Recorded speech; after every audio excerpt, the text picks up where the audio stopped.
Hey, it's Andrew Downs. I'm proud to support Three Beards Media, and I would love to work with you. If you need merchandise for your company, organization, band, softball team, whatever, I can help. From name brand apparel to promotional items, large orders or small, online stores, and more, I can help your brand stand out. AKC Marketing is local, based in Johnston, and we are an employee-owned business, so our costs are low and our turnaround times are fast. But most importantly, we give you personal service to make sure you get exactly what you're looking for. Email me at andrew@akcmarketing.com or find me on social media, and let's make some cool stuff together. Now sit back and enjoy this Three Beards Media podcast.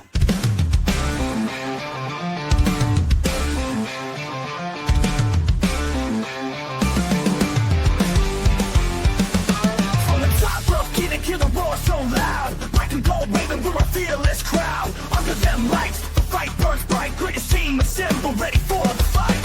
We stand tall, we stand true. Every game, every play, got the Hawkeye view. Legends rise, and we all knew that the black and gold's coming straight for you. From a Hawkeye view, see the whole state rise.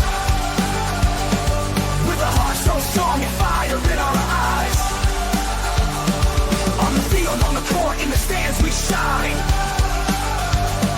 The best in the game, and the state is mine. Cover Hawkeyes, marking, watch them break that press. Dropping dimes, hitting threes, never second guess. Full court hustle, hit the sneaker side. With the fight in our veins, we wear that pride. We stand tall, we stand true. Every game, every play, got that Hawkeye view. Legends rise, and we all knew that the black and gold's coming straight for you. From a Hawkeye view, see the whole state rise. All right. Good evening, everyone. Andrew Barber here with Sean Roberts, filling in for Drew Shipley. Thanks for doing this so last minute, Sean. I appreciate you very much. No problem, my man. No problem. Happy to do it. Yeah. So let's get right into it. So I didn't get to listen to the show this morning. I know you made your Arch Madness predictions. What'd you roll with for the D2 Dogs? So I went with Drake beating you and I in the championship game on Sunday. So I have Drake winning it all, winning the tournament. Yeah, that would be an electric factory down there in St. Louis if that were the outcome, for sure. It really would be. It really would be. I hope I'm right. So I hope you are too. I love watching this Drake team. Personally as an Iowa fan, but just as a basketball fan, it's been awesome to watch. So wanted to kind of just pick your brain a little bit on the future of Iowa men's basketball. I think we talked about this a little bit when you came on earlier this year, actually. Now that we're kind of at the end of the season, what do you think is going to happen with the future of Fran McCaffrey? I guess, what camp are you in? Based on what you've heard, what you've read about Fran McCaffrey's future at Iowa? I mean, he came out the other day in his press conference and he essentially was like, I'm not going anywhere. I plan on coming back. And what else is he going to say? He's not going to come out and be like, hey, by the way, I'm done and good luck the rest of the season. He's not going to do that. That's not his style. And I mean, you don't want to do that right before senior night either. Where now you've taken the spotlight away from the guys that have earned it, guys like Peyton Sanford. I don't know. Everything I'm hearing from multiple people is that he will be done at the end of the season. Now, is that groundbreaking news? No, because multiple people have already come out and kind of said that. Now we're kind of just waiting for it to officially happen. I mean, either way, I'm not shocked if he comes back, but I would also be shocked if he's the head coach next season. I just think the way that everything's kind of gone here for him this year, especially, and over the last couple of years, apathy set in.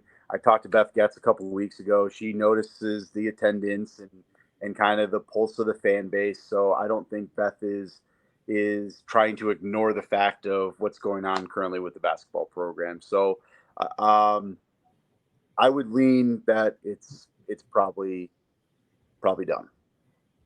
Yeah, I think it's just more a question of how is it done? Is there a buyout involved? Is there just a retirement with no buyout involved?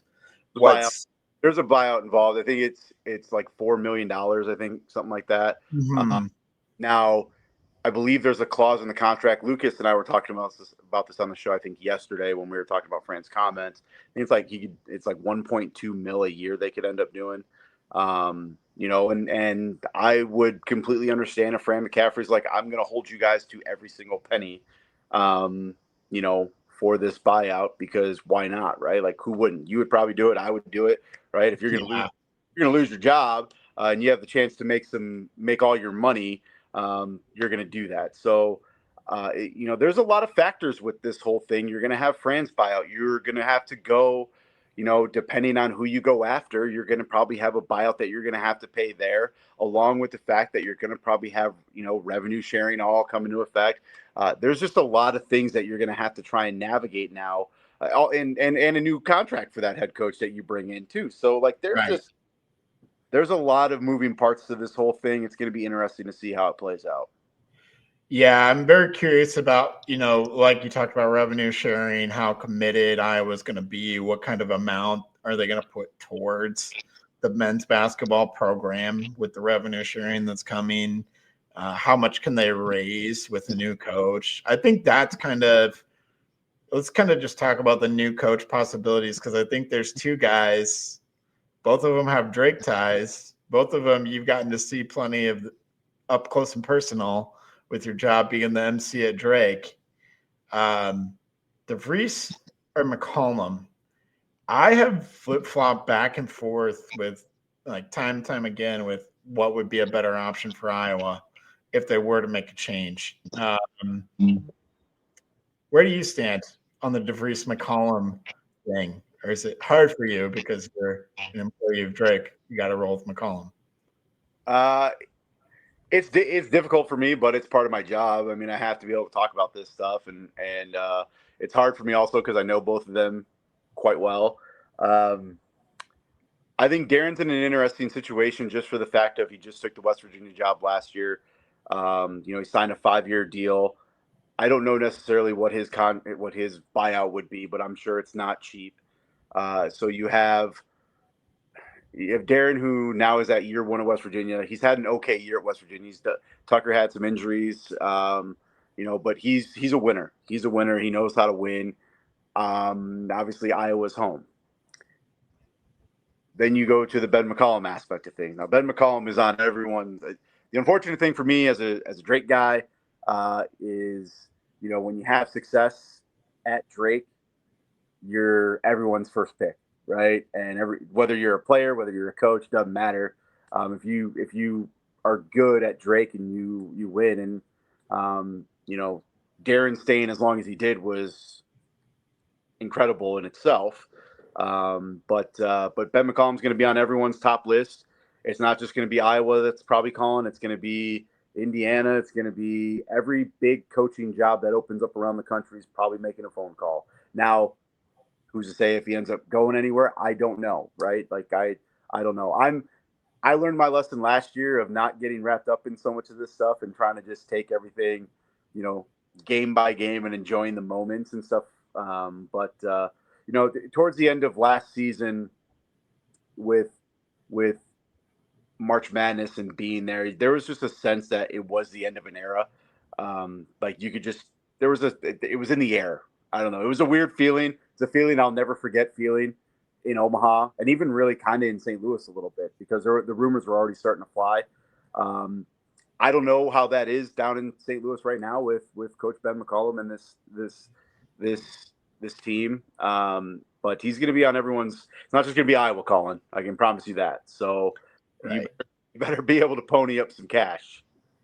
Yeah, I think either way, both those guys have Iowa ties, but yeah, like you said, we're gonna have to pony up some cash. And kind of the narrative that I've heard is that if we do make a change, there's a lot of people waiting to kind of flood money into the Iowa men's basketball program. I don't know how true that is, but we're probably gonna find out.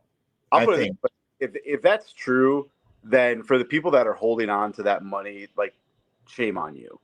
Personally, my personal opinion, and that's just for the fact of, if you want to support the program, support the program. Right. Right. If you're going to, because the NIL situation for the men's basketball program, from everything that I've been told and understand, isn't the greatest. So if you're holding back funds, then I don't know. If I had money and I'm a diehard Iowa basketball fan and I had a chance to have an impact financially on what this team looks like, then I don't care what's happening. I'm going to do that. Now, I don't have those types of funds, so I'm not saying, I'm not telling people to spend their money, but if they have the money and they're willing to spend it, and they're only going to spend it now if there's a new head coach involved, I don't know. That bothers me a little bit, but everyone, free to do whatever you want. Yeah, I feel the same way. You should support the team regardless of who the coach is. To me, it's a little bit of with DeVries McCollum. What has me going back and forth is like DeVries has the obvious experience at the D1 level, the recruiting. I think there's a little bit more of like a guaranteed like floor with Darian DeVries, or at least you could perceive it that way. But then I hear things like Grant McCasland and Dusty May go to Ben McCollum for advice. And then I see Drake play basketball and listen to Ben McCollum speak. And then I just understand this guy is just a basketball guy through and through. He's just eats, sleeps, breathes it. And I have no doubt that he could build a winner basically anywhere that he's at.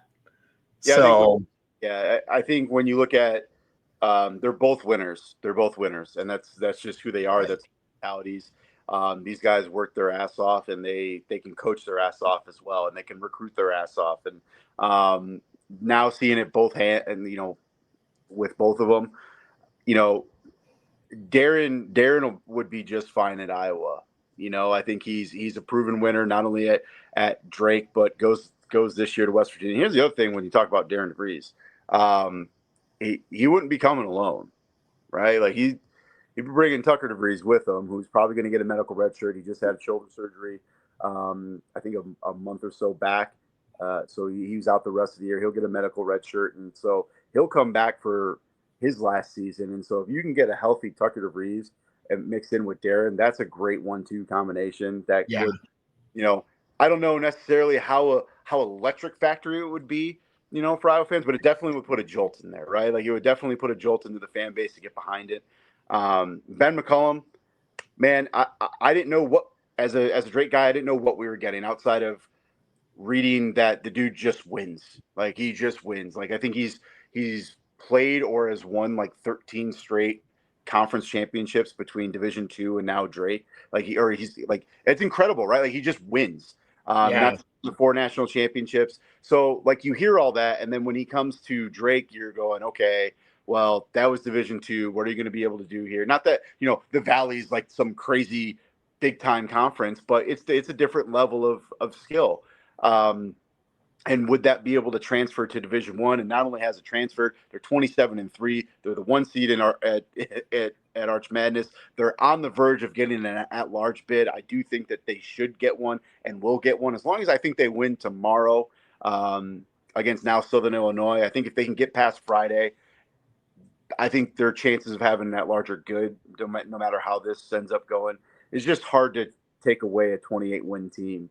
Not saying that they can't be a part of the NCAA tournament. It's just amazing to me if that's the case, but I digress. But Ben McCollum, he's a winner, man.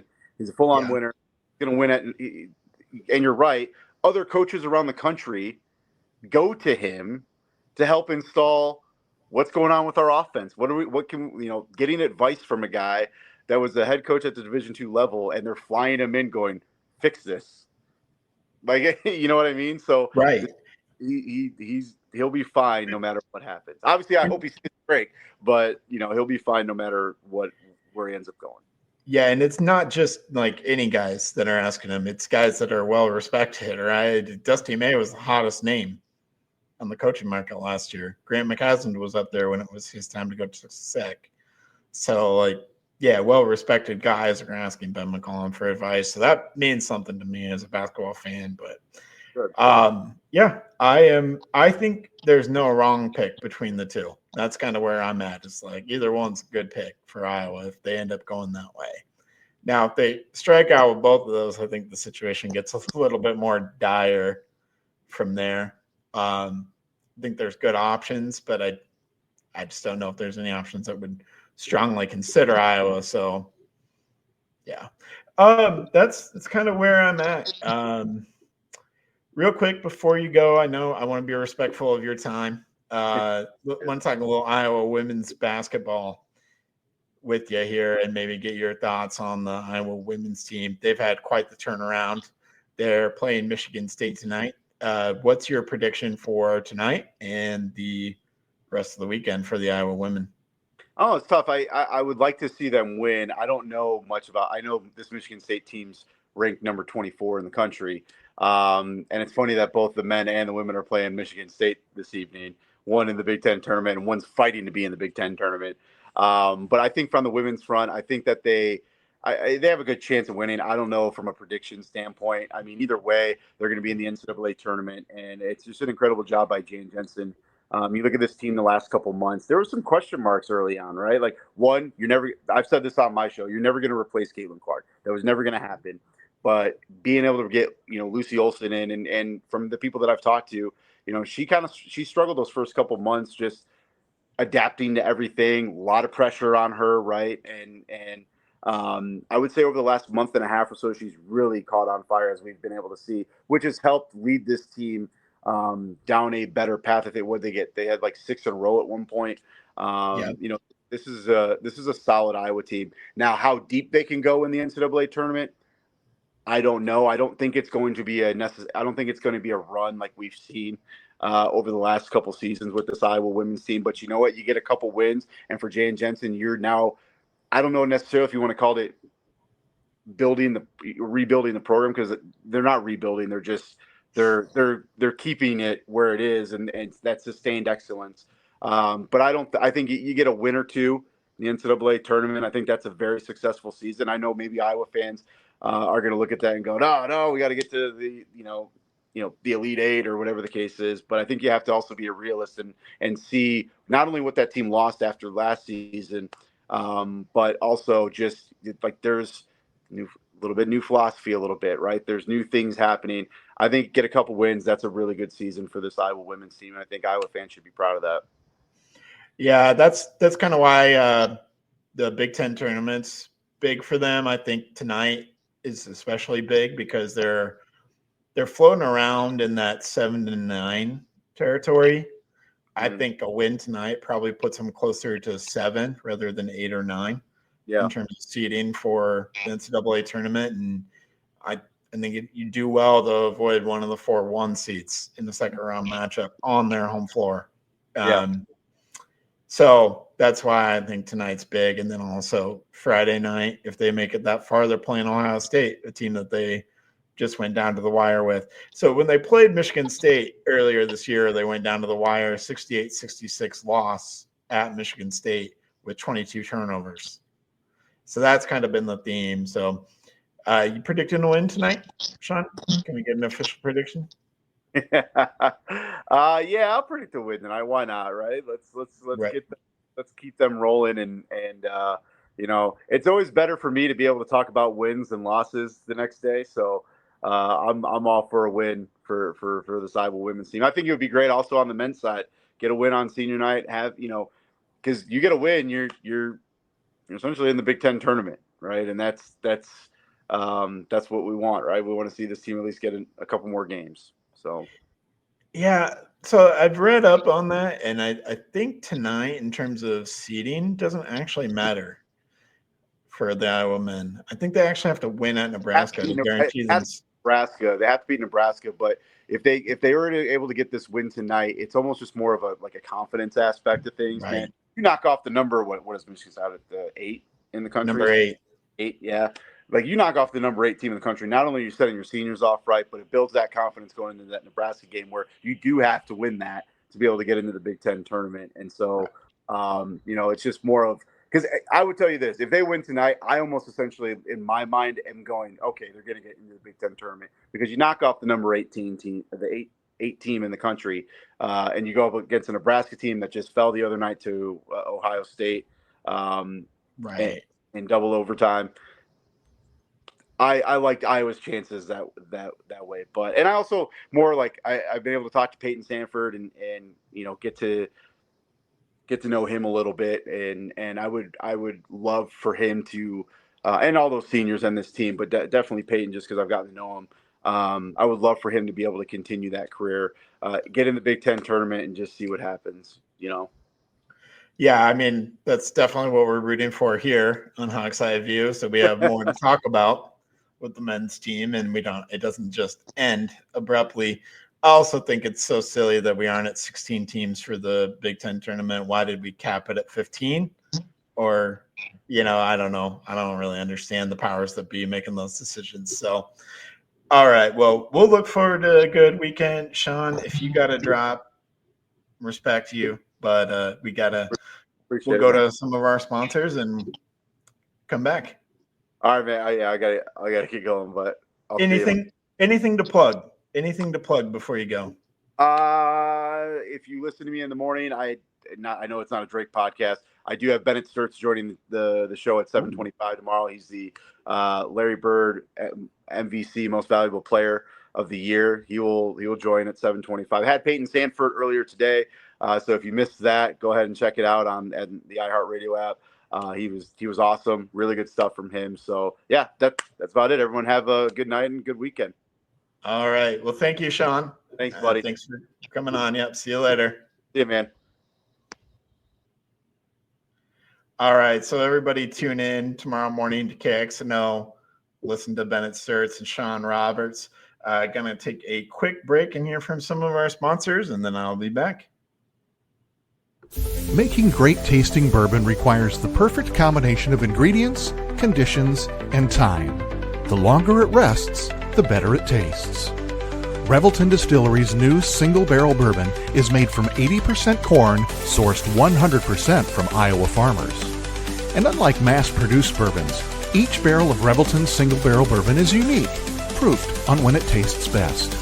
As they like to say, it'll be ready when it's ready.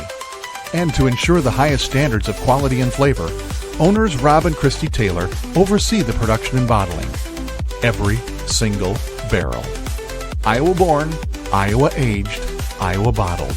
Try the new single barrel bourbon from Iowa's own Revelton Distillery. ReveltonDistillery.com.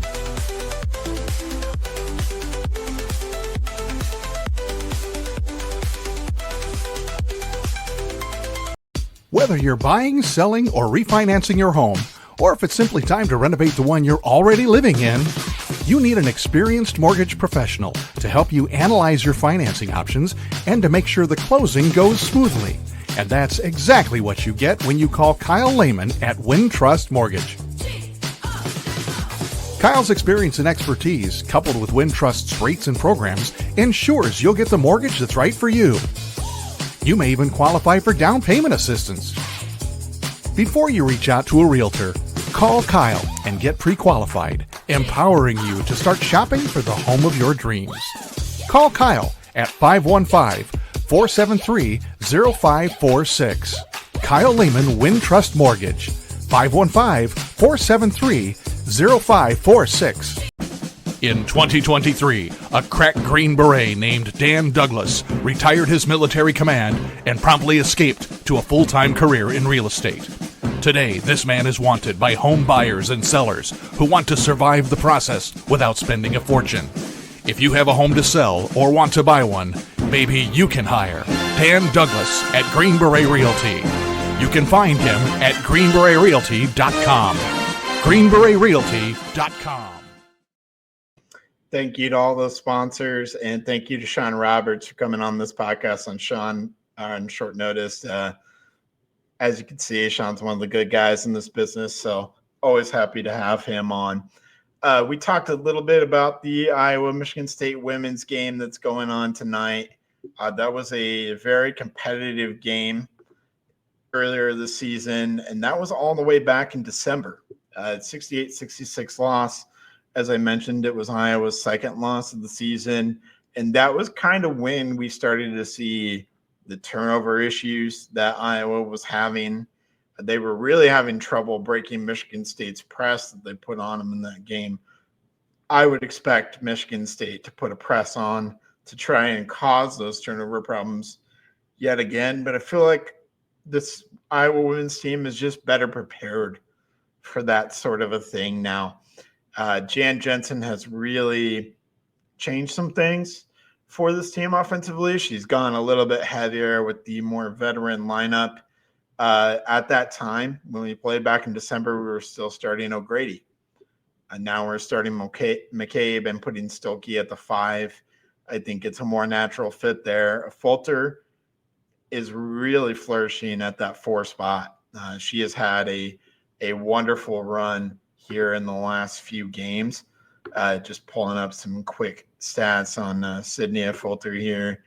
Because not only has Lucy Olson been lights out for about 2 months now, Sydney Fulter has been lights out for the last month. And it's good seeing her really kind of meet all of her potential and having everything kind of click for her late in her career. And she kind of deserves a great send-off. So, yeah, she's been in double-digit scoring in, I believe it is actually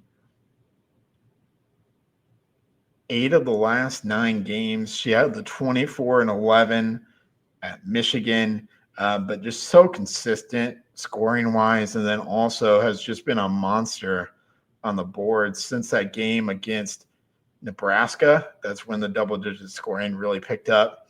She's had 13 rebounds, 15 rebounds.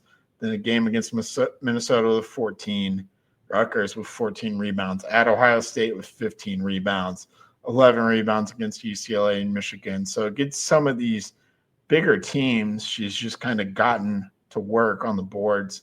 And she's just been absolutely crucial to kind of this turnaround for the season for the Iowa women and that 7-game winning streak that they went on before the overtime loss to Ohio State and then the 2-point loss to UCLA. And then finishing up the season with wins at Michigan and home against Wisconsin, and then last night again against Wisconsin. I think they've done enough to solidify themselves as at least an 8 seed in the NCAA tournament. I really think they need a win tonight against the top 25 team in Michigan State on a neutral court, and they're fully capable of it in order to kind of push themselves into the real conversation to be on the 7 line or maybe even above that. And if they can keep this run going, they can really put themselves in a position to be even higher than that. Obviously, Ohio State's a top 10 team. They would play Ohio State on Friday night if they were able to get past the Michigan State Spartans. And there's some word out there that Cody McMahon might be serving some kind of a suspension for her actions during a game against Maryland at the end of the regular season.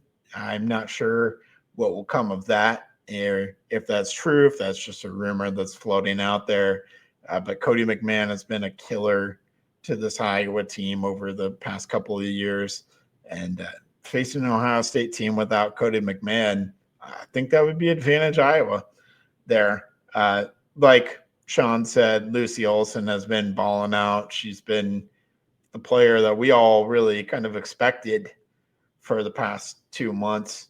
She wasn't that way the whole season. Like we said, took a little bit of time to adjust, but she has been fully in control, picking her spots wonderfully. Hannah Stolke had a great game the last time these two teams played, Iowa and Michigan State, and I look for her to have another good game in the post. She's going to be big in getting Julia Ayroll into maybe some foul trouble, pushing the pace, trying to run and beat Ayroll down the floor. I think that is something that Hannah excels at. They went 6 for 19 from 3, so they didn't really hurt us there. They had 14 turnovers themselves. So it's not like Michigan State is picture perfect in that regard. But really, I think that is what this game comes down to is can Iowa take care of the ball? And will Lucy Olson play like the player she's been for the past 2 months? Will we see a better version of Sydney and Fulter than what we've seen previously in December and in early January? I think if that's true, the Iowa women are going to go ahead and win this game here tonight, and that's exactly what I'm going to predict. So I'll give the Iowa women 77, the Michigan State women 70. I think this is going to be a close game. I think Iowa pulls it away late. They just take care of business. They make their free throws in a late game situation, which would be nice to see, a nice change of pace from what has been the norm for most of the season as well. So again, I think I'm predicting a win for the Iowa women on tonight's game. And then I will go ahead and say that we are going to upset Ohio State as well. I feel like we matched up well with them. They're not a great three-point shooting team. And then we'll get a rematch with UCLA and then potentially USC if we make it that far. I'm not going to predict it. I think UCLA is a bad matchup for Iowa, specifically with bets. Maybe their performance against UCLA is a little bit more repeatable than the performance that we had against USC. I don't think we shot very well against UCLA, and we were still in that game. I expect a competitive game, but I think the run's going to kind of end there. I think Iowa's going to get wins against Michigan State and Ohio State and really put themselves at least solidly on a 7 seed line, perhaps even higher than that, and just will depend on how the committee sees that and sees these neutral court wins in the Big Ten tournament as well. But I'll be excited to see the seeding and maybe even talk about the results of some games. When we come back next week, we will talk through all of that. I want to touch quickly on men's basketball. Tough matchup tonight for the Iowa men. They're playing a Michigan State team that's the number 8 team in the nation. They have an inside track towards winning the Big Ten regular season title. They can clinch it with a win in Iowa City tonight. We had an awesome Peyton Sandfort performance 2 years ago against Michigan State. We're going to need something just as awesome, if not better, tonight to even be in the game. I hope he can dip into that magic a little bit here on senior night. And like Sean said, have a good send-off. So I just want to see Peyton Sandfort play his best game. I just want to see Drew Thelwell, if he gets a chance to play, have his best game. I just want all these guys who have committed to the Iowa program and really given it their all to just go out there and lay it all on the line, play like you have nothing to lose because you don't.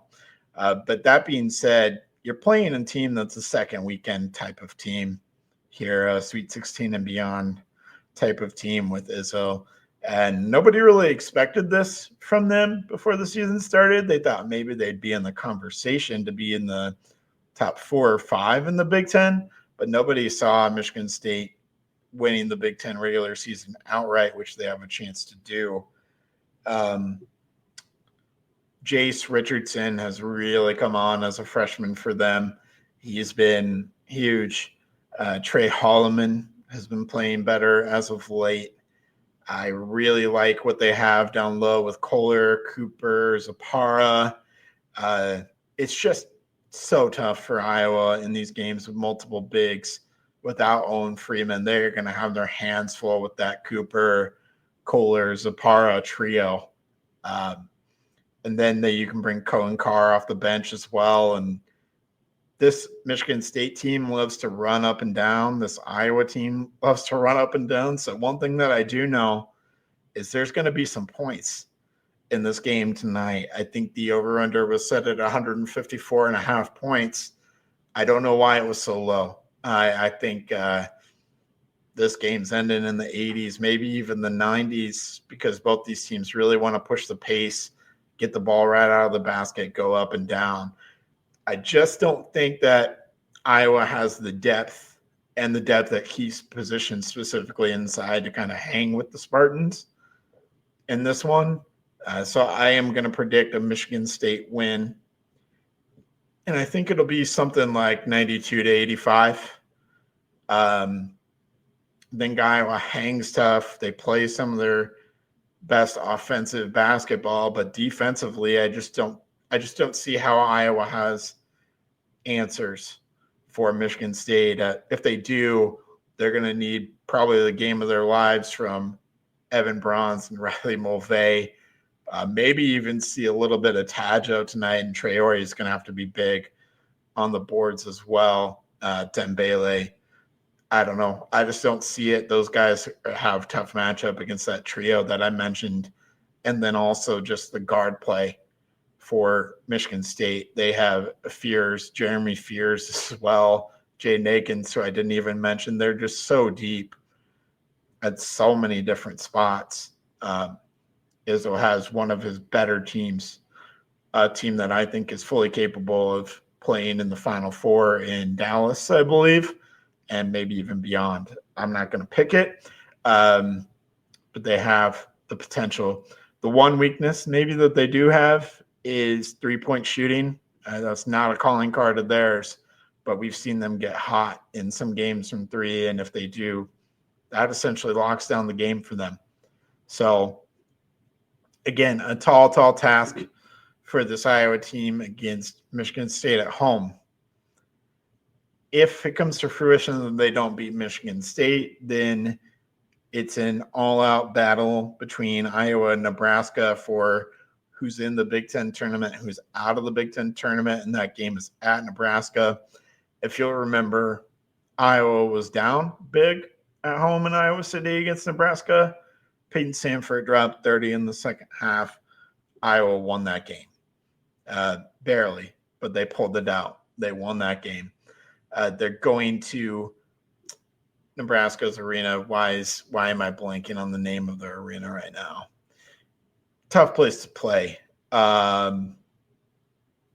They did lose on the road at Ohio State in a double overtime classic, 116 to 114 game there. But man, I don't like Iowa's odds going into that one. Pinnacle Bank Arena has kind of been a house of horrors for better Iowa teams than this one. I think this ends with Iowa going 0-2 this season. I think Nebraska beats Iowa, and unfortunately, we missed the Big Ten tournament. It's not what I want to see happen. I'll be cheering for the opposite, as I always am, cheering for an Iowa win. It's just sadly what I think will happen. And this likely signals the end of the Fran McCaffrey era. I think we need to, as fans, pay respect to Fran for what he's done. We've talked about it multiple times on this show, but I think there's a lot of respect that Fran deserves and a lot of credit that he deserves for what he's done and how he's done it. I remember the Licklider days. I don't remember them fondly.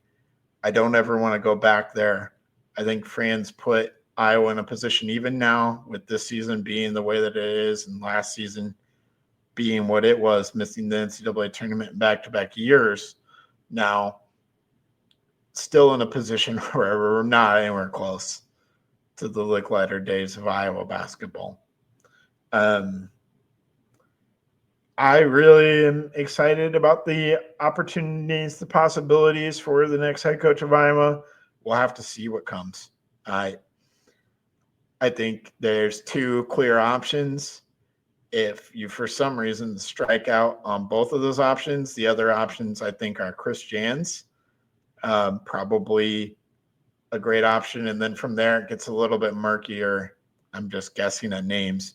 I think Chris Jans would be a nice fallback option if we were able to lure him from Mississippi State. He's a great coach, and Mississippi State is a good team this year. So I would be okay with that. I don't think it would be the excitement of DeVries or McCollum for the fan base. There's other names out there. The St. Thomas coach, Ryan Odom, maybe. I don't know. He's going to be a hot name. I think he's going to end up somewhere bigger on the East Coast than Iowa. So, yeah, that's where I'm at. But would like to see this men's team, obviously in this program, turn around and have more success in the future. The last thing that I'll leave you guys with is we hired Wake Forest offensive coordinator, their former offensive coordinator under Dave Clawson, Warren Ruggiero, Coach Ruggs. That's how I'll refer to him on the show. He's coming in as an analyst. John Budmeyer was an analyst. He's now our wide receivers coach. I really, really like this Warren Ruggiero hire. He was very responsible for developing Sam Hartman, who became a great quarterback at Wake Forest and then a quarterback for Notre Dame. And he was known for something called the slow mesh at Wake Forest. And I watched some film where they burned Clemson defense repeatedly with the slow mesh concept. What that is, that's a run pass option. Center hikes the ball to the quarterback, then kind of a delayed fake handoff, then throw downfield, kind of the mesh point there. I don't know if I was going to run the slow mesh necessarily, but I do think that Coach Ruggs is going to have some ideas on specifically the quarterback position and how to play it. And I just like putting another good, proven quarterback mind in the building. We've talked about that with Tim Lester and his track record with quarterbacks. We are going to see the development of Tim Lester's quarterback room this upcoming season, bringing in Gronowski, bringing in Hank Brown. He already brought in Sullivan. You saw kind of the development of Sullivan in that bowl game. Even though we lost, you saw the development there. There were some clear strides, some different things with the offense implemented in even a month's time. So another offseason of implementing Tim Lester's style of offense. And again, I think it's another signal that Tim Lester's hands are all over the offense. It's completely Tim Lester's show. Kirk is letting him run it the way that he wants to run it. And I love that. Coach Ruggs in, Coach Betts out.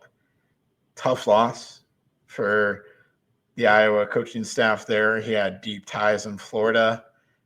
Was great with all the running back recruits and really kept that running back room together when I think in a lot of situations, maybe a guy like Jazz Patterson transfers out before this past season. I really credit Liddell Betts with what he did to kind of remake the running back room at Iowa, because when he inherited it, it just wasn't in a place where we needed it to be to have success in the run game. And also he really got a recruiting pipeline. Him and Abdul Hodge really got a recruiting pipeline going in Florida, and I credit him a lot. I'm not surprised that an NFL team was willing to take a chance on him, and I think he's going to have a great career as a coach in the NFL if that's what he wants to do, or if he wants to become an offensive coordinator and come back. That would be awesome. I think he's going to set himself up for a lot of success, and wish him all the best in that. I'll be curious to see who Iowa hires as his replacement. I think we're going to get some news on that maybe by next week when we come on the air. We'll be able to talk about and break down the new Iowa running back coach, what that all means. And we'll be gearing up for March Madness for both the men's and the women's tournament. Well, maybe not for the Iowa men, but we'll be gearing up for March Madness regardless. I love this time of year. This is my favorite time of year. It's a great time to be a basketball fan. So, yeah, with that being said, I want to talk maybe a little bit of wrestling and baseball. I think wrestling had a huge victory over Oklahoma State a little bit ago. I know that Big Ten tournament, NCAA tournament, March Madness is coming up. as well. I expect Iowa to be very competitive at several levels in that, and we'll probably catch up with Drew and talk about that in next week's episode. So thank you all for tuning in. Thank you all for listening. I appreciate each and every one of you. If you want to go find us on YouTube, Three Beards Media, like, comment, subscribe, everything, do the whole bit. But as always, thank you for listening. Have a great night, and go Hawks. Talking football, talking hoops, every sport in between. IOWA, yeah, you know what I mean. From a hard's eye view, see the whole state rise.